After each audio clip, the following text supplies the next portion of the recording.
Oke, assalamualaikum warahmatullahi wabarakatuh. Kembali lagi di channel Cuan ID. Di video ini kita akan melanjutkan video sebelumnya, di mana kita sudah berhasil menganalisa beberapa laporan keuangan dari perusahaan Gotoh.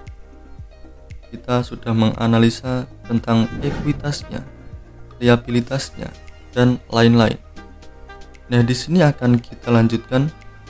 Kita akan menganalisa di bagian BV-nya atau book value. Jadi dengan mengetahui book value ini, nantinya kita bisa mengetahui apakah saham dari perusahaan Gotoh ini harganya masih rendah atau justru sudah melewati harga wajarnya. Tetapi di sini sebagai disclaimer bahwa yang saya analisa di sini untuk mengetahui harga wajar dari saham perusahaan Gotoh. Di sini saya menggunakan book value. Jadi rumusnya nanti kita akan cari ekuitasnya. Kemudian kita bagi dengan jumlah saham yang beredar. Oke, jadi langsung saja kita lanjut ke videonya.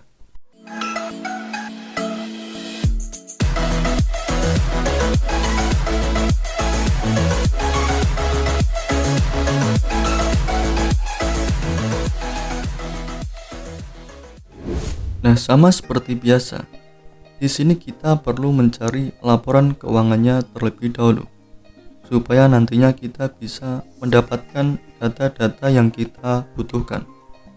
Nah, untuk mencari laporan keuangannya, di sini langsung saja menuju ke perusahaan tercatat.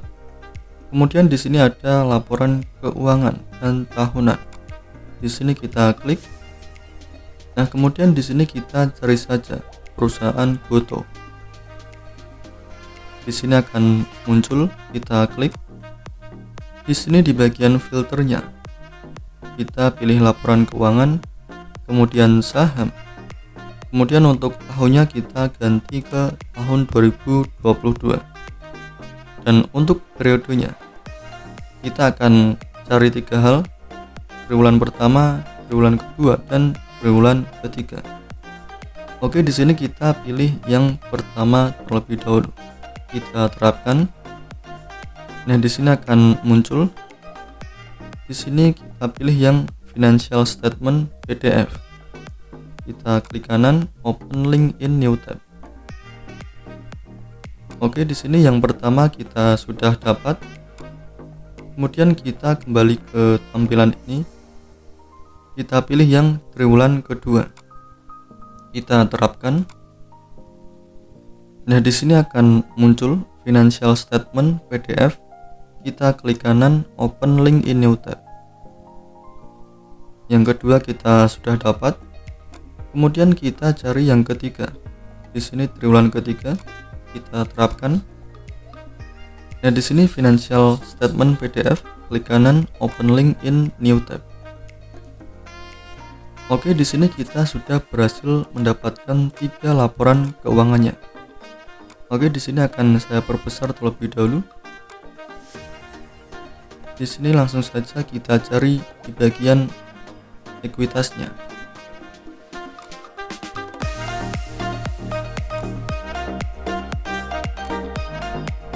Nah, di sini di bagian ekuitas, kita langsung scroll ke paling bawah. Di sini akan ada jumlah ekuitasnya. Di sini kita copy.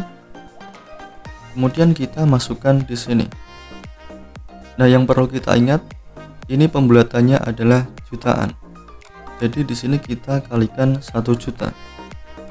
Nah, untuk melihat pembulatannya, kalian bisa cek di bagian paling atas.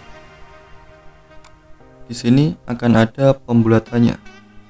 Nah, ini pembulatannya adalah jutaan. Kemudian mata uang pelaporannya adalah rupiah. Nah, sebenarnya ini perlu kalian cek sebelum menganalisa sebuah saham, karena biasanya ini akan berbeda-beda. Ada yang mata uang pelaporannya adalah US dollar, kemudian satuannya ada yang lengkap atau penuh. Jadi wajib sekali dalam menganalisa sebuah laporan keuangan, kalian harus cek di bagian ininya terlebih dahulu. Oke, kemudian kita lanjutkan ke triwulan kedua. Di sini langsung saja kita cek. Di sini sama rupiah mata uang pelaporannya. Kemudian pembulatannya jutaan. Kita langsung cek di bagian ekuitasnya.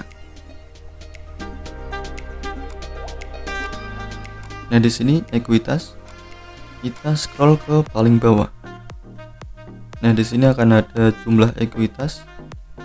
Langsung kita copy. Kemudian kita masukkan ke dalam tabel. Kita tambahkan 06 di belakangnya. Oke, kemudian kita cari yang triwulan ketiga. Nah, di sini seperti biasa kita lihat mata uang pelaporannya terlebih dahulu. Di sini rupiah, kemudian pembulatannya jutaan. Kita cari di bagian ekuitasnya. Nah, di sini ekuitas, kita scroll ke bawah. Di sini jumlah ekuitasnya, langsung kita copy. Kemudian kita masukkan ke sini. Kita tambahkan 06 di belakangnya. Oke, di sini kita sudah mendapatkan data ekuitas perusahaan Gotoh dari triwulan pertama, triwulan kedua, dan triwulan ketiga. Oke, selanjutnya di sini akan kita cari listed share-nya atau jumlah saham yang beredar. Nah, sebenarnya ada banyak cara untuk mencari listed share ini. Yang pertama, kita bisa langsung searching di Google. Misalkan kita tulis di sini listed share Gotoh.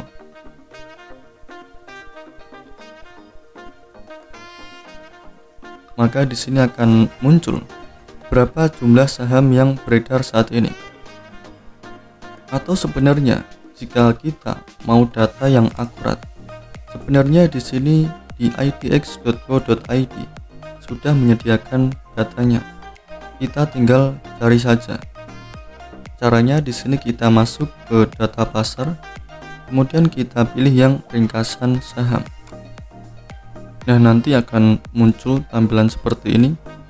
Nah, di sini kita filter terlebih dahulu supaya data-data yang ditampilkan hanya yang kita butuhkan. Di sini kita close yang tidak kita butuhkan, seperti terendah, tertinggi, selisih, nilai, frekuensi. Nah, di sini kita centang di bagian listed share karena ini yang kita butuhkan. Kita terapkan.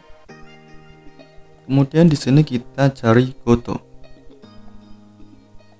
Nah, di sini bisa kita lihat di sini jumlah saham yang beredar atau listed share-nya di angka 1,2 triliun.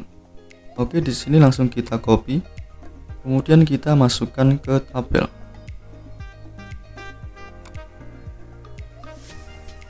Oke, di sini kita sudah mendapatkan dua data. Yang pertama ekuitasnya, kemudian listed share-nya atau jumlah saham yang beredar. Dan di sini untuk menghitung BV, caranya sangat mudah saja. Di sini kita tinggal bagi ekuitas perusahaan dengan listed share-nya. Jadi di sini bisa kita masukkan rumus. Kita bagi ekuitas dengan listed share-nya. Maka di sini BV-nya bisa kita lihat. Kemudian kita tarik ke bawah. Nah, di sini data-data yang kita butuhkan sudah lengkap. Kita sudah mendapatkan ekuitas perusahaannya, listed share-nya, dan kita sudah mendapatkan BV-nya. Nah, dari BV inilah kita bisa melihat apakah saham perusahaan Gotoh ini harganya masih rendah atau sudah melewati harga wajarnya. Tetapi ingat, di sini parameter yang kita gunakan adalah BV atau book value. Jadi mungkin kalian di luar sana ada yang menghitung dengan cara yang berbeda. Oke, di sini kita bandingkan. Di sini di triwulan pertama Rp114. Di sini jika kita lihat di penutupan hari sebelumnya, di sini tanggalnya bisa kalian lihat. Di sini nilainya Rp114 harga penutupannya. Artinya di sini sama dengan BV-nya. Jadi di sini di triwulan pertama harganya tidak lebih tinggi atau tidak lebih rendah. Harganya sama. Nah, kemudian di triwulan kedua, di sini jika kita lihat PV-nya adalah Rp121. Artinya, ini masih lebih tinggi dari harga aslinya saat ini. Kemudian di triwulan ketiga, di sini Rp117, juga masih lebih tinggi dari harga aslinya saat ini. Jadi di sini bisa kita simpulkan untuk PV yang terakhir yang di triwulan ketiga di sini masih lebih tinggi dari harga aslinya saat ini saat video ini dibuat. Oke, jadi mungkin cukup itu saja di video kali ini. Untuk pembahasan lainnya nanti akan saya bahas di video selanjutnya. Jadi sampai jumpa di video selanjutnya.